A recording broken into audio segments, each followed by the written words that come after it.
Most people are 1,000 days away from a completely different life. If you can't describe to me your future the same way you can describe your current reality, then you're not clear. Like when I decide to do something, the older I get, I just go, could I give it 10 years? Help us figure out this riddle wrapped in an enigma nestled on a sesame seed bun of mystery. I'm gonna just give it, and if it's too much, I apologize, but grab a notebook. One of the biggest thieves of wealth is self-sabotage. So you have an identity, what you think you should have as savings, what you should be paid, and you'll never receive a penny more than you think you deserve. The exercise is the belief. Two things can be true at the same time.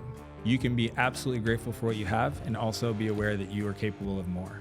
So when you are working with an entrepreneur who is burnt out or is thinking about selling or getting out or something, what is your lifestyle design process? Yeah, so it's a great question. One of the advantages that I have after being an entrepreneur for 2 decades now is that I meet a lot of people, some of whom have moderate success, some of whom flake out after a couple years, and a few that break out really big.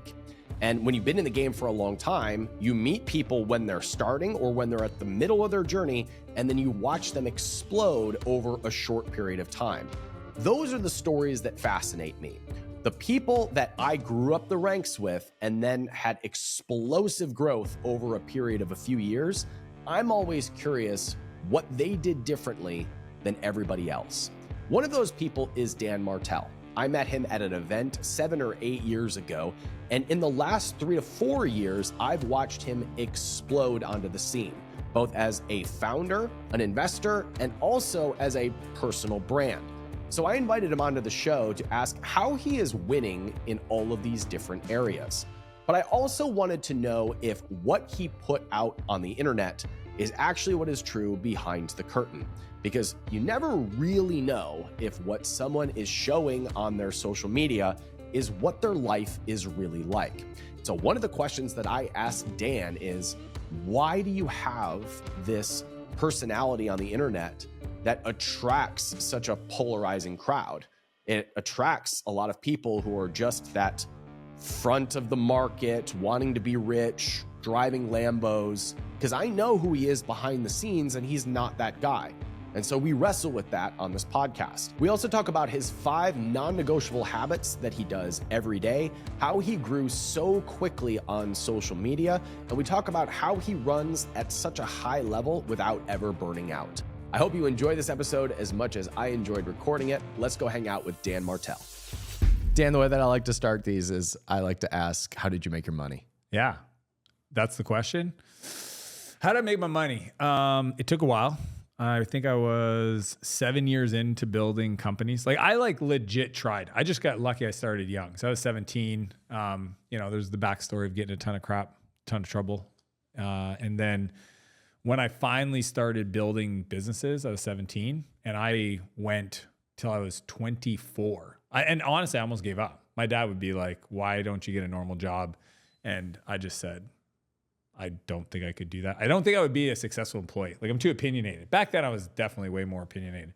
But then I built a company called Spheric Technologies that was an enterprise portal. I mean, nobody knows what that is, but we sold software to big companies. And I never shared this story, Ryan.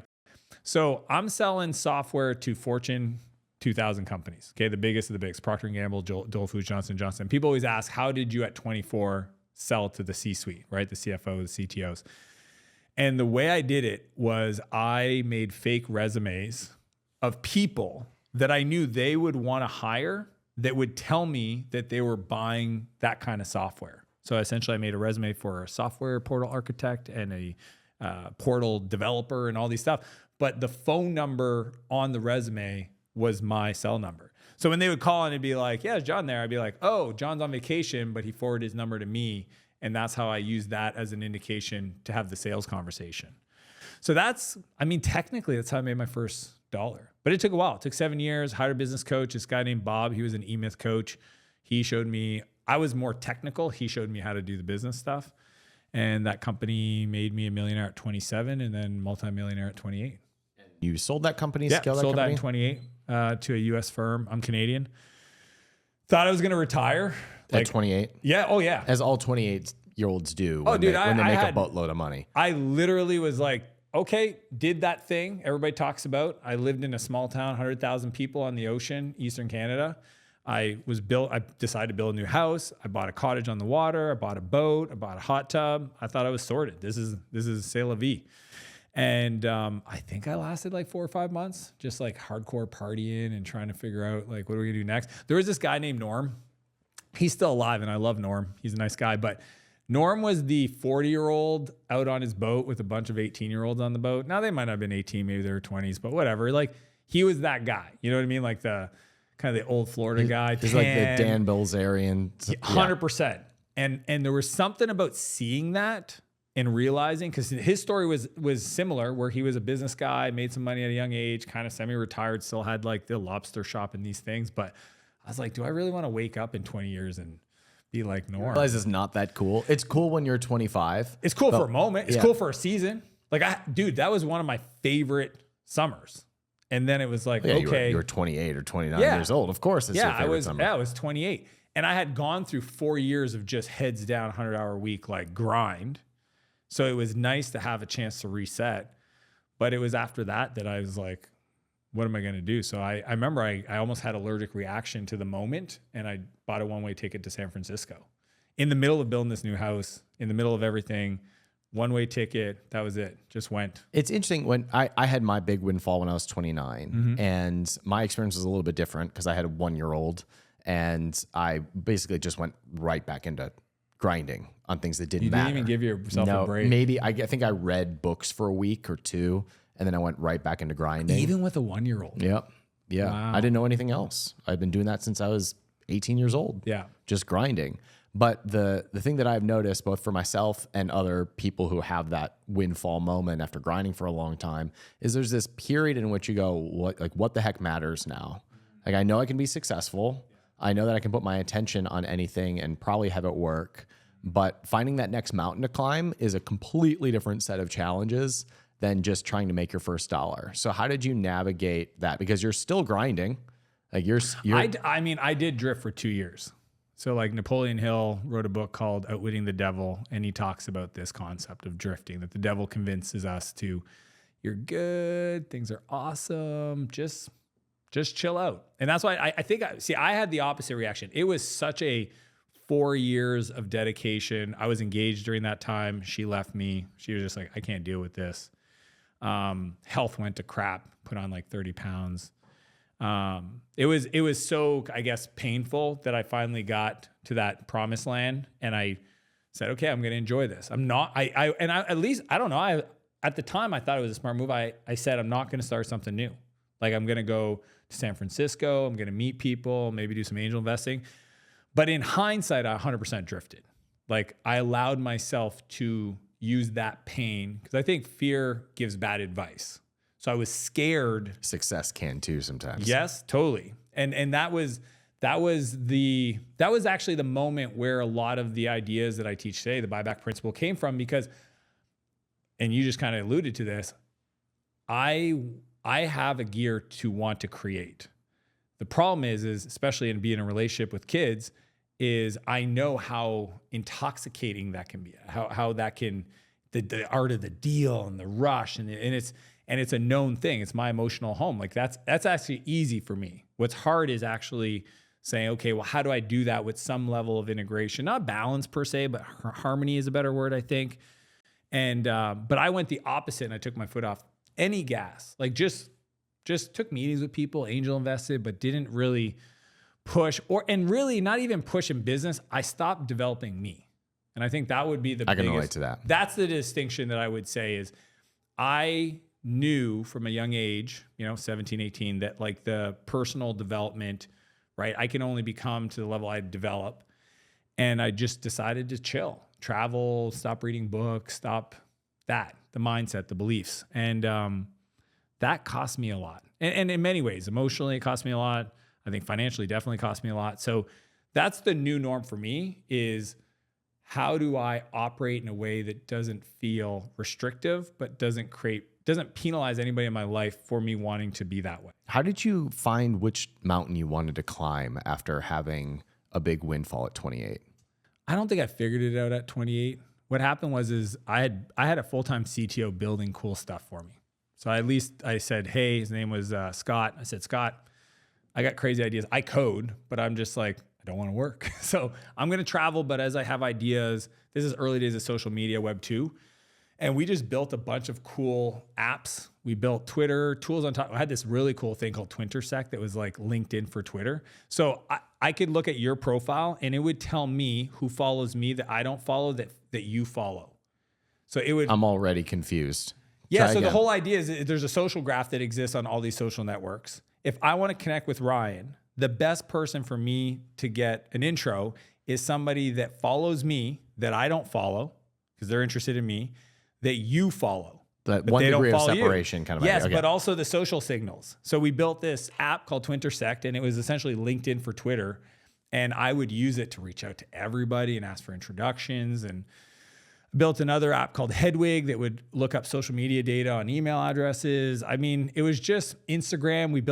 We visualized all the posts in a city. So you could see in real time people posting on Instagram. And it was just like a discovery tool. They were just like little apps that me and, Heaton Shaw, have you ever come across? Heaton and I would just talk about it. He did Crazy Egg and a bunch of other companies with Neil Patel. So if you know Neil, Yeah. Heaton's his business partner. So Dan, I want to tell you a way that you fucked with my brain.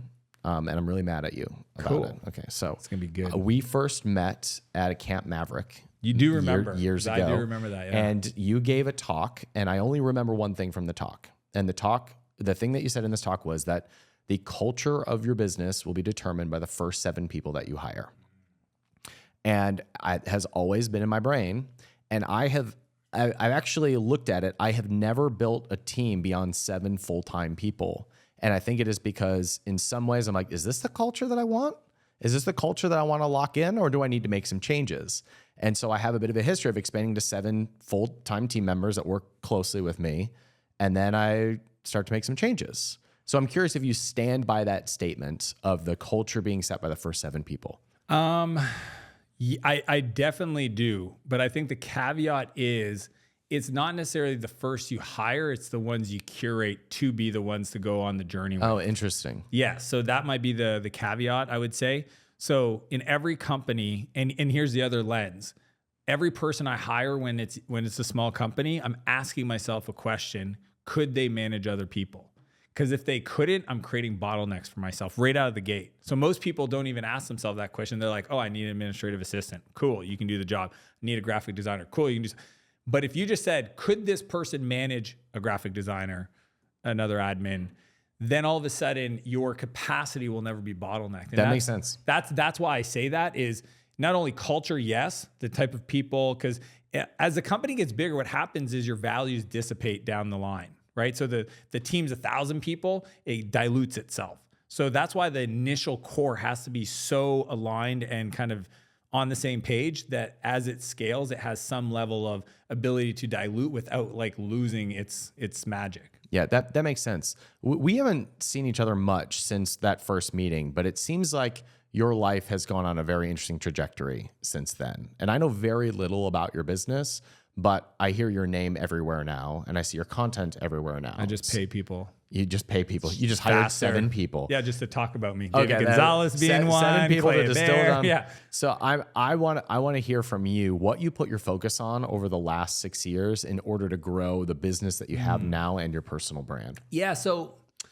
it's a great question. So I've been the software guy my whole life. So Spheric was the first one. Then I did Flowtown with my business partner Ethan. Then I did Clarity.fm. After I did Clarity, and honestly, that company was me being too scared to do what I really wanted to do, which is coach. So there was a period where I've always been the guy that loves to help people. Like that's just like people know me like, Dan, so nice. He's so helpful. Just love that. I love to see other people win. Like if you're like, that's just all the time. Somebody wants help. Let's talk. Let's figure out how you can win. And because I was so scared to be one of those guys. I mean, dude, today it's like there's coaches that coaches. It's kind of a joke. And I get it and I understand it, but it's always been like that. Real estate agents, people talk shit about that. Social media experts talk about AI experts today, whatever. And instead of just going all in on teaching and mentoring and coaching, I decided to build a whole platform. The whole platform, just as a disguise or like a little Trojan horse for me. Because, dude, while I built Clarity, which is a platform, a marketplace for entrepreneurs to get advice over the phone, okay, I personally did 1,300 calls in 2 years. So, like, I really wasn't even running the company. I was helping other entrepreneurs, and most of those calls were free. And I just, I'd say, oh, I'm using my own product, but it was just my real passion place. So towards the end of that company, after I exited it, I started a YouTube channel, and that was the gateway drug. So my buddy, That was when? this would have been 8 years ago. Okay, So, that was your gateway into actually doing the coaching rather than building the Travis platform. Houston. I don't know if you've ever run into a guy named have, Travis. yeah. So Travis from San Diego, I run into him. He's working at my buddy. He had they called the Fockers, FOC. It was the Friends of Chuck's. And there's this corner of his office, Chuck Longnecker. He had this company called Digital Telepathy in downtown San Diego. After I sold Clarity, we were literally, my wife and I went down for 6 months to just reset. And I would go once in a while. And Travis is one of the Fockers. He's like the friend of Chuck's that works in this corner. And there's like 8 other guys. And I sit down, I'm working. He goes, are you Dan Martell? I said, yeah. He goes, you built Clarity? I said, yeah. He goes, dude, that's so cool. Yeah, I use the product. I love it. And he just says to me, have you ever considered doing YouTube? And I go, no, like zero part of me. I'm not a YouTuber. Like, dude, I'm 30 something. Like, let's leave it to the kids. He goes, no, man. He goes, and he starts showing me all his clients he's working with, JJ Virgin and many others. He goes, dude, I would want to hear your content. You should do YouTube. So I asked him, well, how would I do that? He says, well, you need a camera. So I think it was a Canon, some kind of camera. I bought the camera. I asked Chuck, hey, dude, can I come in on the weekend? He had this beautiful creative agency space. And I said, can I shoot some videos? And dude, I just sat there by myself and I talked about stupid shit. Like, well, not stupid stuff. I shot videos initially for my kids. That I could get behind, right? Like, what would I say about finding your passion? What would I say about being productive? What would I say about dealing with tough times? And that was the beginning of my YouTube. And I did it every week. I've been doing it now, I think 9 years, Sam. 9 years. I haven't missed a week ever. 9 years. Consistent. I just said I'll dedicate a decade. And I think that was a big idea that a lot of people don't get. They're not even willing to dedicate a week or a month or a year. Like when I decide to do something, the older I get, I just go, could I give it 10 years? It is amazing how as you get older, your time horizon of what you're willing to Goes commit way goes out. up. That changed for me when I had kids because it was the first time I had to think about 18 years from 100%. now. So before it was like, where am I going to live for 6 months? What's my project going to be for the next 6 months? And then I have a child and I realize I have an 18-year, actually rest of my life project, but at least 18 years where I'm going to be very focused on another person. Yeah. And then from there, dedicating 10 years to 5 a years, channel, easy. not really a big deal. Not at all. No. So that's where that flipped for me. It sounds like you leaving a legacy for them is what that 100%. changed for you as well. Yeah, I did it for the boys initially, ran out of content. I mean, there's a lot. I was like, I only know so much stuff that I want to teach as life lessons. Then I got into, I think it was general business, and then just kind of ran out of that content. And then I got into the software stuff. But it was probably 7-8 months into it, people would reach out and say, do you do consulting? And I'm like, no. Into doing the software content? Is that what you mean? Or into doing YouTube at all? Software, YouTube. Because it seems like when you pivot into that type of content, that's when your career as to what you are known for now started to change. That's what happened. Yeah. So once I started doing software stuff, it was actually a conversation with a friend. And he goes, what are you doing? Because my initial coaching that I launched 6 years ago was general business. When I saw you at Camp Maverick, I remember I just launched it then because at that event, there was a friend of ours that helped people write books. And I wrote him a check for 2 books. And one was a growth book for business and one was a software book. He took my money. He said, yeah, we'll write you 2 books in 6 months. And I was like, yay, book checklist, done. Never happened. But that was the beginning of, I started coaching general entrepreneurs. And then a friend of mine called me up and he goes, why are you, because I was coaching HVAC entrepreneurs and sign companies and real estate folks. He goes, why are you doing that when you're literally one of the few people that I know that have built, exited, raised capital in the software space in Silicon Valley? I go, well, I'm kind of bored. I was kind of bored with it at the time. He goes, dude, you're walking over dollars to pick up dimes. And he wasn't wrong. And that's what shifted. I go, I teach this stuff. Isn't that the horrible when you like have you teach stuff and people are You like, wish hey, you had a Dan next to you. But you said this, and I was like, oh, you're not wrong. So It's funny how we're able to give such clear advice To for other people. ourselves, but for ourselves, it's almost like I need a Ryan over here. And it's 100%. usually the people close to me that just hear me give the same advice to a bunch of people who say it back to me. And I go, oh, that's actually what I would tell somebody. Yeah. I like role playing. I'll role play with myself. That's kinky. Yeah, it's kind of weird. I'll just be like, hey, Dan, what do you think Dan should do? And you're like, So you go all in on software. SaaS, yeah, software as a service in specific B2B, business to business. And that's when I launched SaaS Academy. And that just, I mean, I think one of the first few events we ever did actually was in this city in Austin, 2018.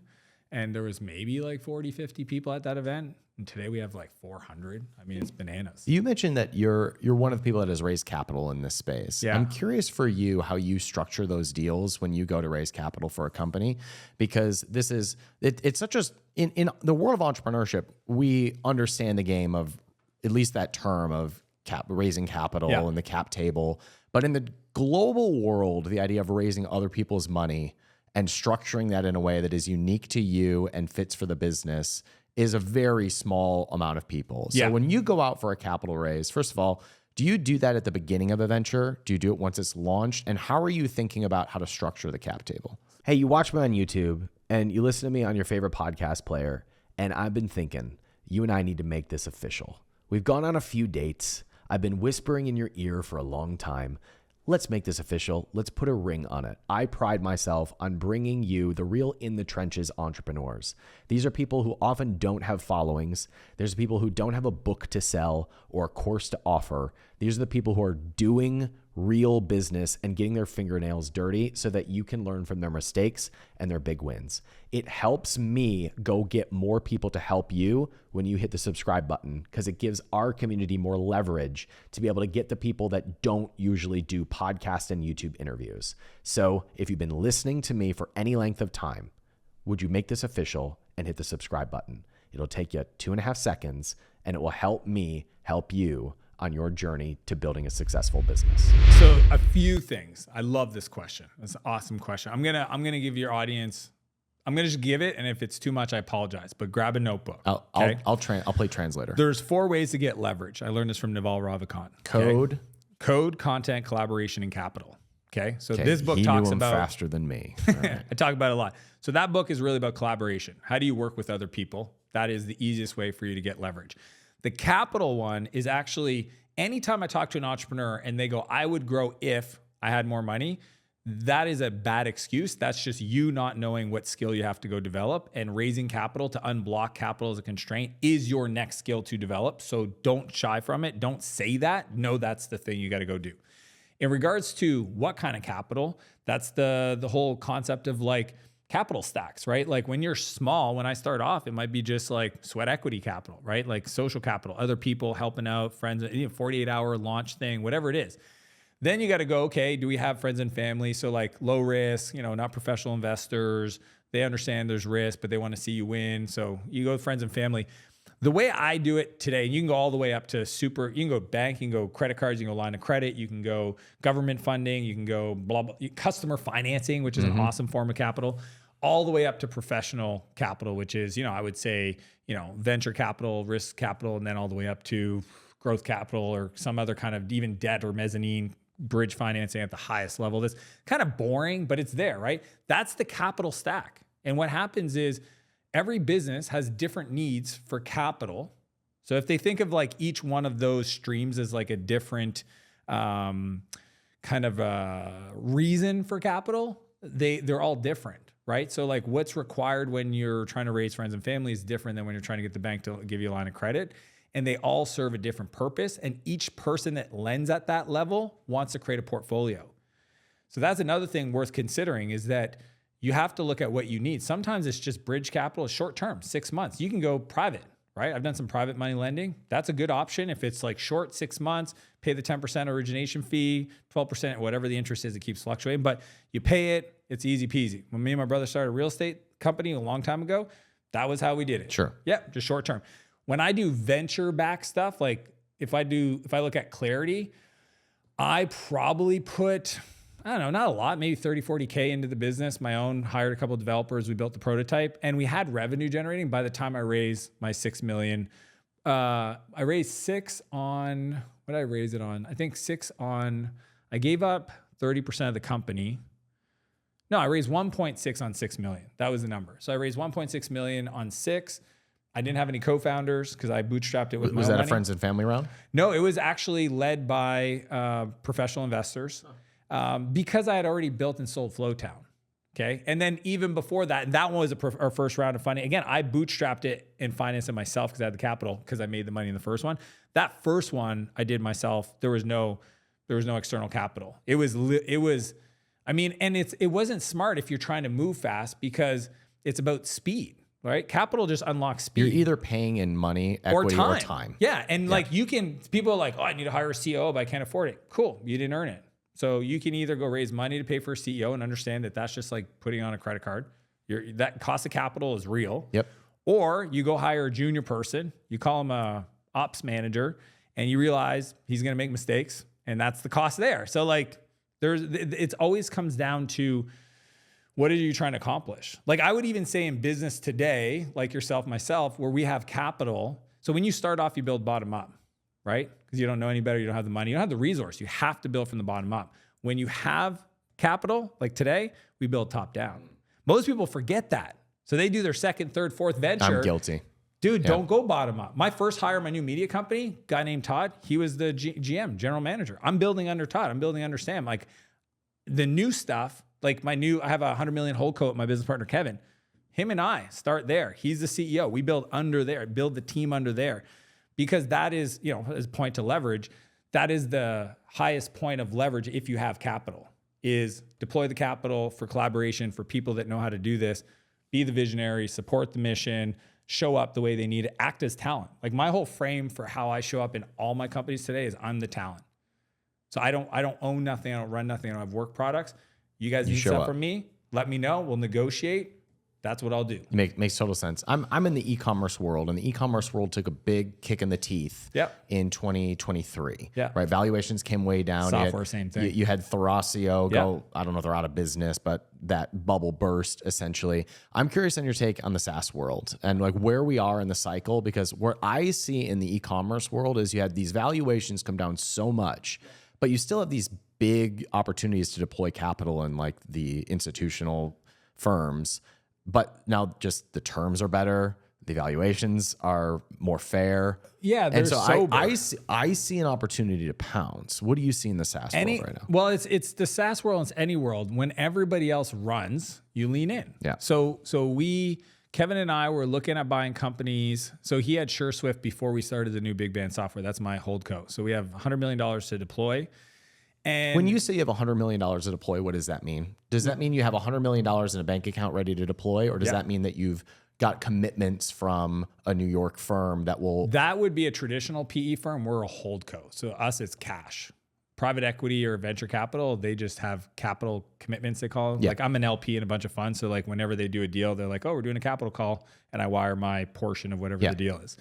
This is completely different. So you've raised $100 million for future 70 deployment. and then our capital. Yeah. And we only have 2 investors. They're long-term. We did it as a holdco because we want to recycle the capital within the company. And it's a way better structure. That's the thing. If you can pull it off, but you need a track record. So here's what happened because I was an LP in Kevin's previous company, SureSwift Capital, and the valuations were, they were out of whack. They were dumb. And guess what? People were paying it because there was a lot of dry powder looking for a home. And the thing about there was finance, also a narrative about, since we were in a low interest rate environment, there was all this innovation that things were just going to continue to go crazy. Yeah, AI was going to boom. Yep. Everything internet based was going to boom. Yep. Right. And then the economy changed and not so much. Yeah, interest rates go up. All of a sudden, fundamentals change and companies stop spending and everybody gets laid off and so sales teams and all. So it's kind of awesome because we were finding deals. It was so hard to find ones we do. So like the velocity of our deals at SureSwift was like pretty slow and smaller because we wanted to find people that were reasonable. Now that everybody, and it's actually took the last year, 12 months, 18 months for it to work through the system. Yeah. Some people are still holding on. That's It's right. kind of like people that bought homes in Austin. It's just like real estate. Yeah, Like, and the STRs, the short-term rentals, they're all like, I get messages on Facebook, hey man, I got this great STR, you want to buy in? I'm like, yeah, no, I'll wait. Watch it. Try to unload it. Like the prices are just going to keep coming down because the inventory, everybody's still trying to hold on these valuations. And now, dude, we're buying a company a month. And Wow. and like, so let me give you real numbers. So I want to give your audience like the real inside. I would say back in the day, we were paying 12 to 14x EBITDA. It honestly didn't make sense. But again, we weren't using debt. We had capital, but the interest rate was so cheap. So, I mean, at the end of the day, when you buy a business, you're still trying to figure out what's the return on deployed capital. Now we're paying 5 to 7. That's awesome. So 5 to 7 gives us, and there's more sellers. We can be more discernible. You can take your time. Yeah, the you can work dollar out amount's terms. bigger. So we don't have to buy like a 1 million AR companies. Now we're buying kind of 5 to 6, right? So the deals are bigger. So that's better as a portfolio, especially as a holdco.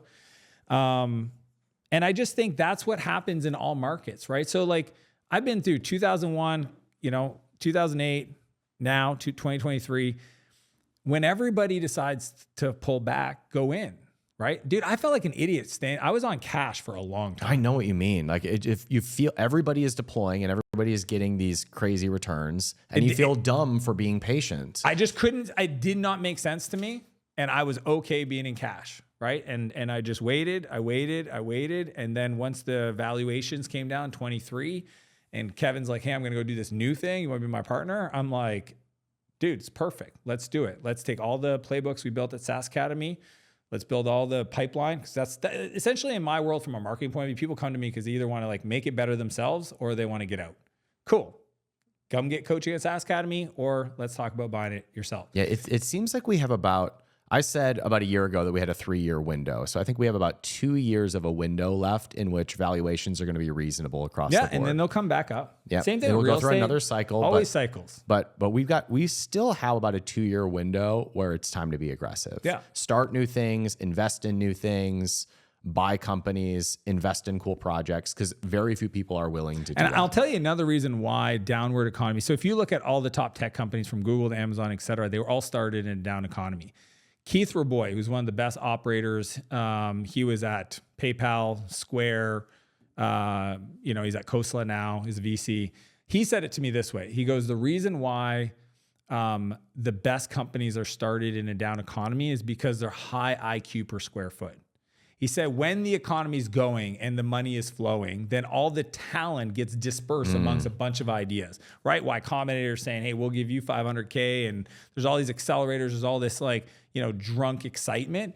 He's like, when everything's compressed and people are trying to recruit talent, and those people that are crazy enough to go do a startup, they get together. That's how you create a PayPal mafia.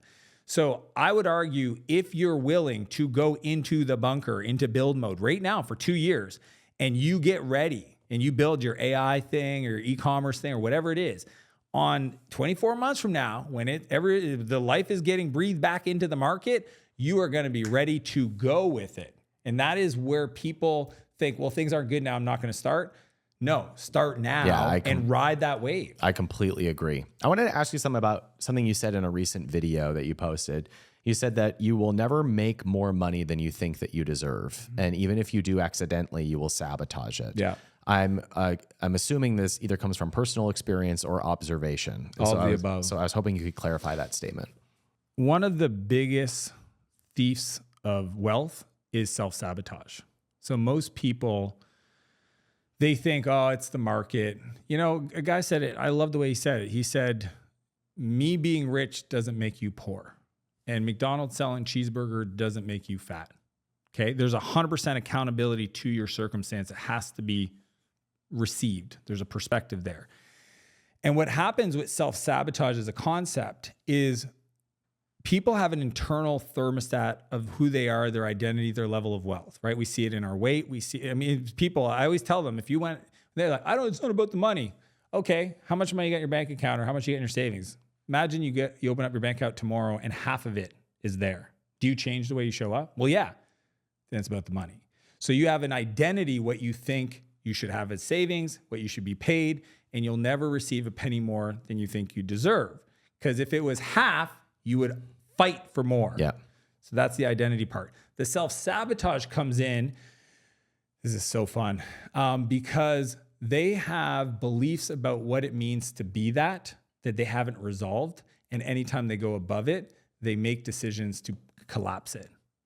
So for example, some people have beliefs that are unconscious about rich people. And they have a hard time saying, I want to be rich, because they've been told their whole lives that rich people are bad. But yet they're an entrepreneur and they're trying to be successful. I can't tell you the amount of people that I've seen, they reach out to me that might make 5-6 million top line that don't even pay themselves a salary. I know why, because they don't believe they're worth it.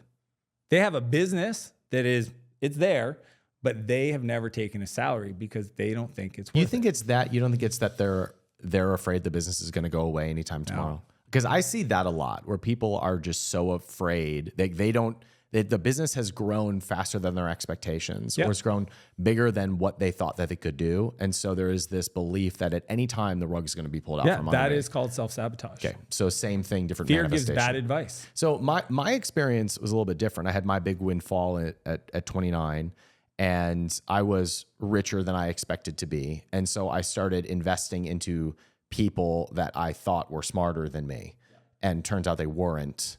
And that was where a lot of my money went. I call that outsourcing your confidence. Just saying. It's a good term. But I experienced the same thing where it was, I made more than my expectations, and then my net worth came back to my level of expectations.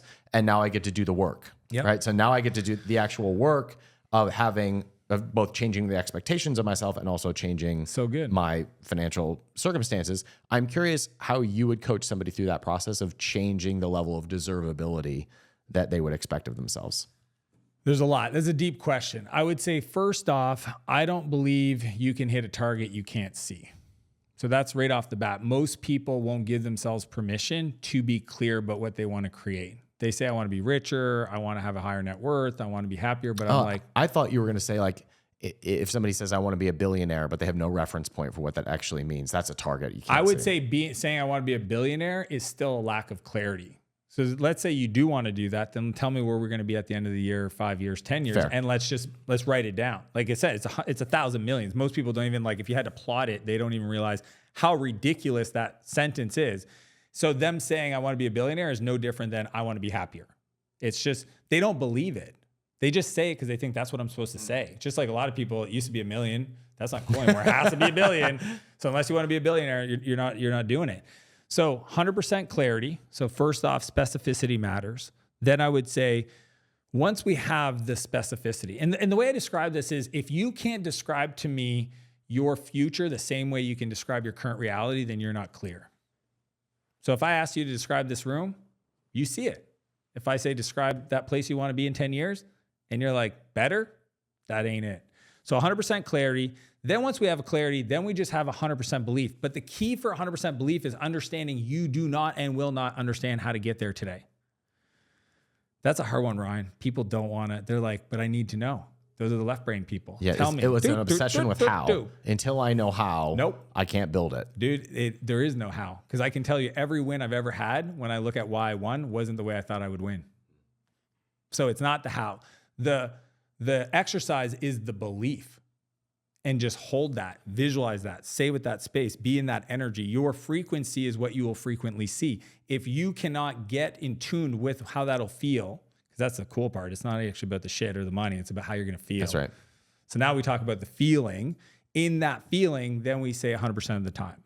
So to the degree that we can have 100% clarity, 100% belief, 100% of the time. 100% of the time is a big thing. It's nutrition. Dude, I have sugar. I see the self-doubt creep in. It's weird. It's like it comes. Most people, your first thought, you don't control. You only control your second thought. You're like, what do you mean? Well, when you're driving down the street and you have a thought, you didn't think about that thought. It just came to you. But you have the ability to control the meaning of that. The second, so the response, the awareness. to it. Yeah. So the whole idea of being in belief with that frequency, that energy of what that would feel like being there. So if you're like, I want to be a billionaire, cool. Tell me about the fucking billionaire stat. Tell me how it's going to feel. How are you going to feel? You're going to feel light. You're going to feel creative. You're going to feel playful. You're going to be around people. You're going to be on an island. What are we doing? Are you on a plane? Are you flying around Europe? What are you like? Let's talk about it. Get in that put that energy in your body and then live there. So this is such an interesting segue because I was going to save this for last. But I was having this exact conversation with somebody a couple of days ago. We were talking about the difference between what we called egoic desires, like the things that we think will make us feel that way, and the actual feeling behind this. Like the actual feeling that you want we think that the things are going to bring us one feeling, but what we actually want are just like deep vibrational emotions. All we want is to answer the question, different. Am I enough? So don't get ahead of me, Dan. So, and then the person I was talking with said, and see, you got your egoic desires and you have your emotional desires. And the person that I cannot figure out between those two is Dan Martell. And I said, great, tell me, because I'm going to see him in a couple of days. And he said, well, I spoke with Dan once and I asked him, what does he really want out of all of this? And his answer was more. And he interpreted that as an egoic desire of just more. But I've seen enough of your content to know that's not 100% true. It might be 80% true, but it's not 100% true.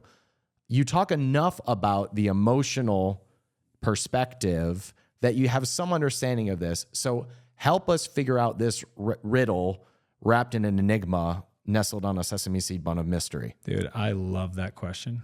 Thank you. Because there's levels to this. So I'm going to try to answer it as concise as I can. Oh, we're out of time. Okay, well, I was going to tell you the meaning of life, and now we got to go. Follow me on Instagram. A lot of stuff. Two things can be true at the same time. You can be absolutely grateful for what you have and also be aware that you are capable of more.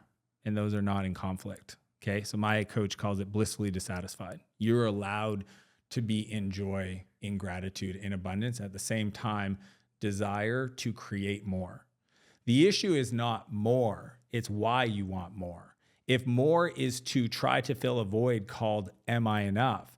That's where pain comes from. That's where challenges and setbacks and emptiness is felt. If more is from a place of contribution, of service, of being the expression of who you are, this whole world, if you look around, is about growth. It's about expansion. That is what we are as humans. We start as little tiny babies and we end up as older people that have other babies. And so like my philosophy in life, was that a Minions reference that you just did that voice? I did. I was trying to place I do have that. young boys, and you're right. Okay. I was trying to find that. Man, it's Gru. Yeah, it's fucking awesome. He's a cool dude. Is I believe every human on earth is here to do two things: become the best version of themselves. What I like to encourage people to consider is become the person you needed most in your darkest days. Become what I call your 10.0 self, right? Every beautiful expression of your character, who you genuinely are, all those little moments, if you put them all together into one day, right? When you're on point, when you're kind, when you're assertive, when you're driven, all those stuff, that's your 10.0 self. And then, this is the kicker, because that's cool, but that doesn't close the loop. The other part of that is, and share that process with the world. Give yourself to, and for a lot of people, their world is their kids, and that's fine. I would just invite them to consider that it could be more. It could be your team, those 7 people, and what a beautiful gift you can give them. What if it was your community, your city, or in this world we live in, the world, the social, and here's the cool part is in doing that, you will become more. So one of the works I do with my coaching clients is there's 5 non-negotiables, but one of them is they have to post a direct to camera talk on Instagram or Facebook, wherever they want, every day, 3 times a day. And I'll tell you, you want to talk about people that are scared shitless. It's people that they don't want to talk to the camera. I don't like the way I look. I don't like the way I sound. What if nobody cares? What if people criticize me? Yes, because that is your ego. So there's this beautiful transformation of saying, hey, this isn't about me. This is about them. See, that's the difference. When people, I get that. Yes, don't make it about you. Every time people go, do you get nervous when you get on stage? Only if I make it about me. And I don't want to be this isn't an ego thing, but I always tell my friends that are speakers, I said, tell yourself this before you go on stage. Act as if God told you to be there. Act as if he's asking you to do this and show up for other people. When you make it about other people, it's impossible to be, I just did Tony Robbins, Business Mastery, and people were like, were you nervous? And I said, no, because at that point I gave it I wasn't there for Dan Martell. I was there to serve and pour in those people.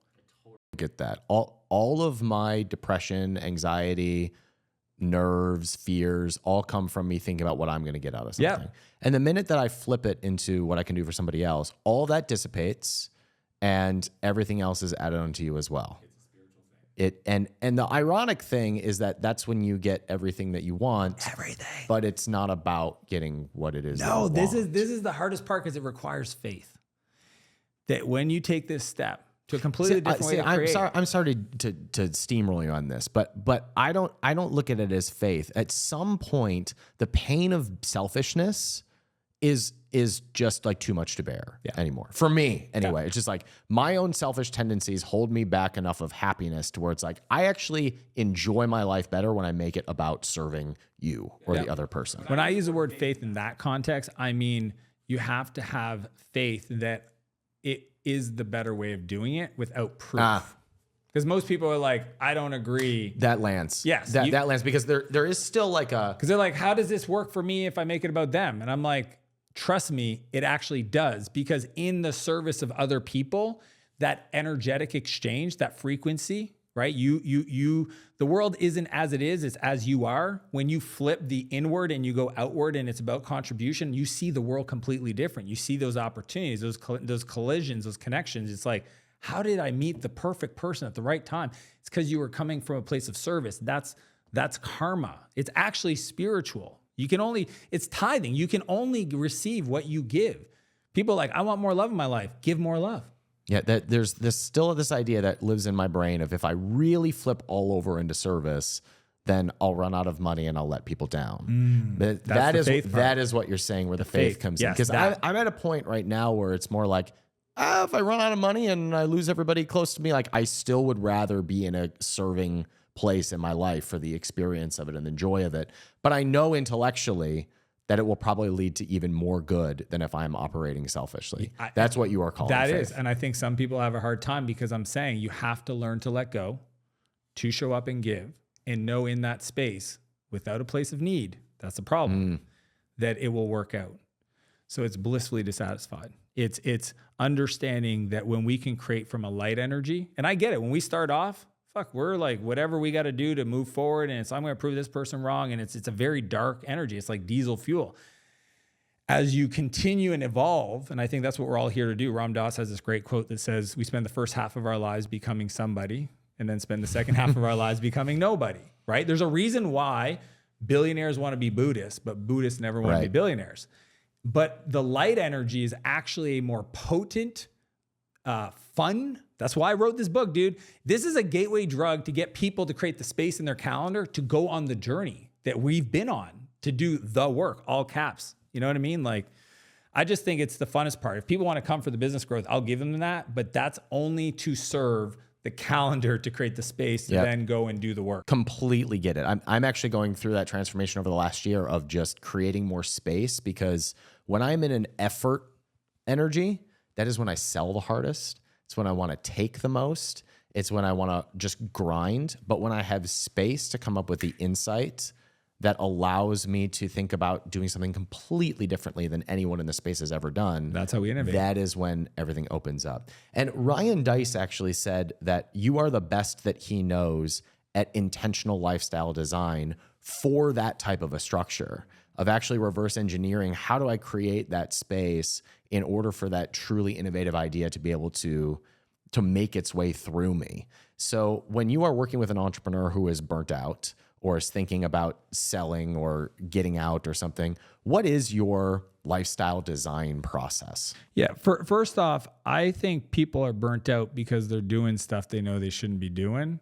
I don't like when people use burnout, and I know that was in your context, but I think for anybody listening, just because you're doing a lot of something doesn't mean you get burnt out. So I think the challenge is people connect those two things, a lot of work to burnout, and it stops them from living their greatest life. So right off the bat, there's that caveat. Here's what I do.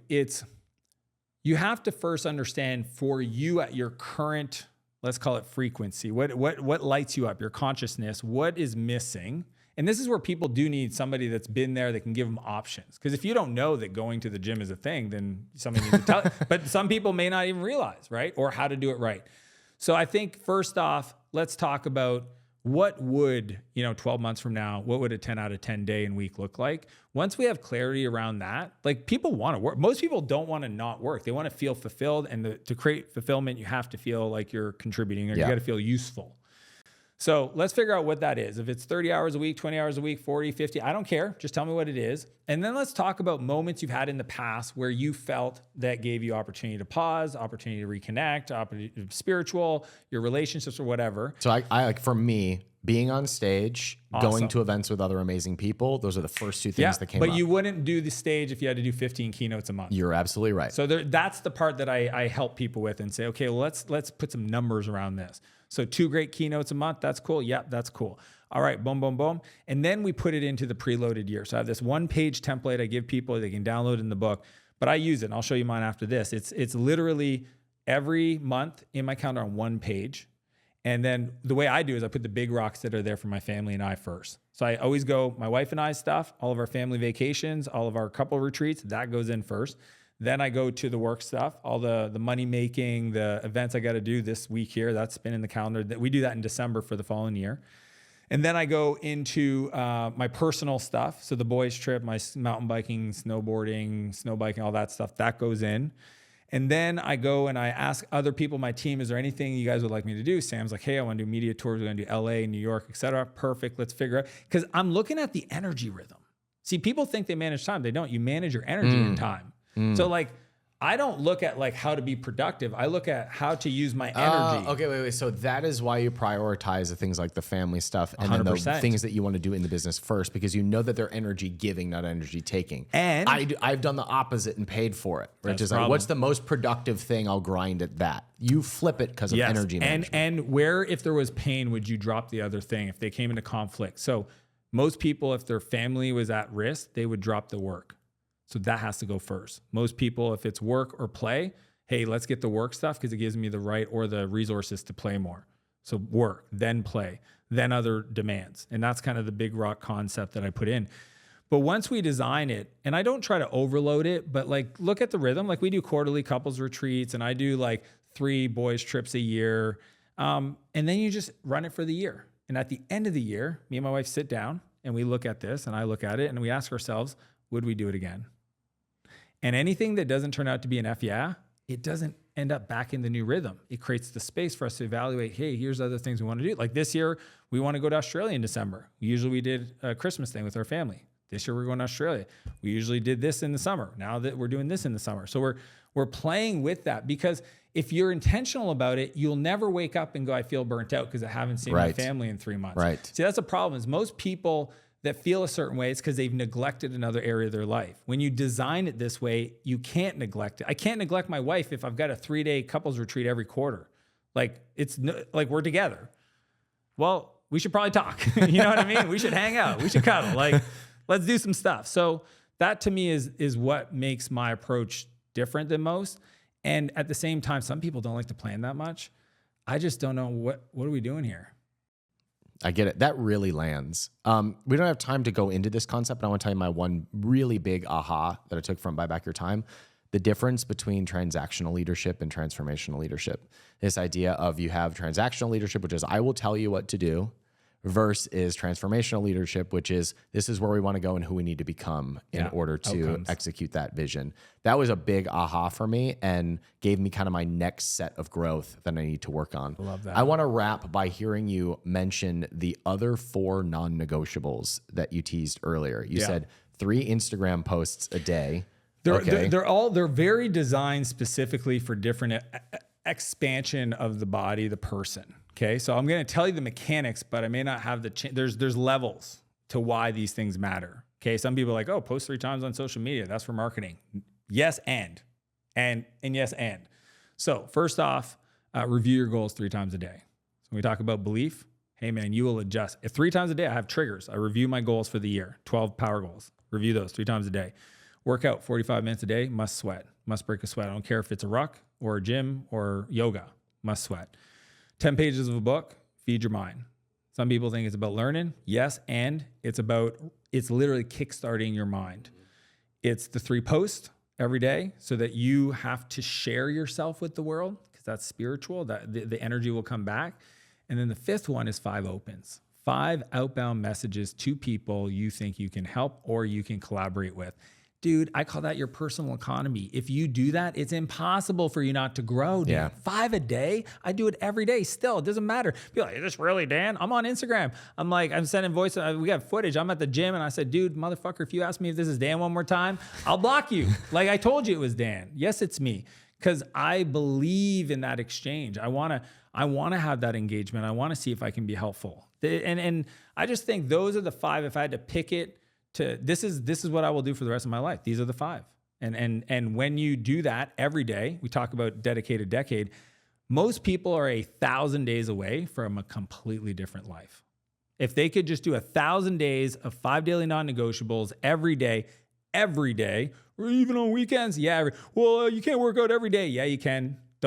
Come on, seriously, you can do a recovery run, you can do a recovery bike, you can every day. 1,000 days of those 5 habits. Less than 3 years. I can't even imagine what your life would look like. Dan, this was fun. Super cool. Thanks for coming to Austin. Dude, Good I to see you, appreciate it, man. Ryan. This Thanks, was man. fun. Grab the book, buy back your time.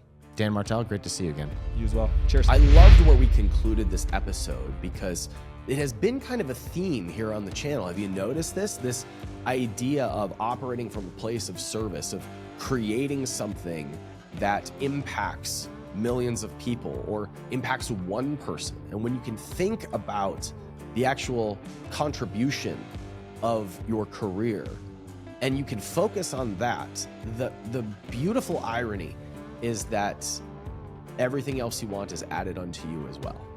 If you're focused on actual abundance, which means creating more value for other people than you will ever anticipate getting for yourself, that is where you are liberated to create an endless amount of wealth.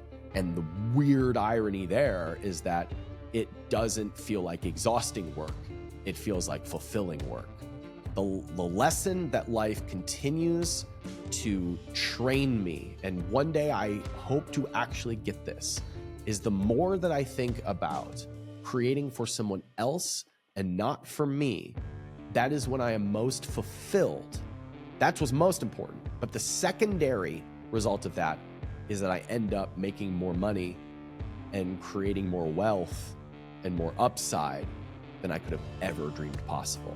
Alex Hormozi and I talked about this once here on the podcast, that the beautiful irony of entrepreneurship is that it is a process of humbling yourself enough to where you are truly selfless and creative in your value creation. And that is when you get everything that you want. That is real capitalism. That is how capitalism really works. When you create more value for others, you end up getting everything that you want. That's why I believe in capitalism. And if you believe in that message, hit the subscribe button and let me know in the comments. I'm Ryan Daniel Moran. Thanks for watching. See you next time.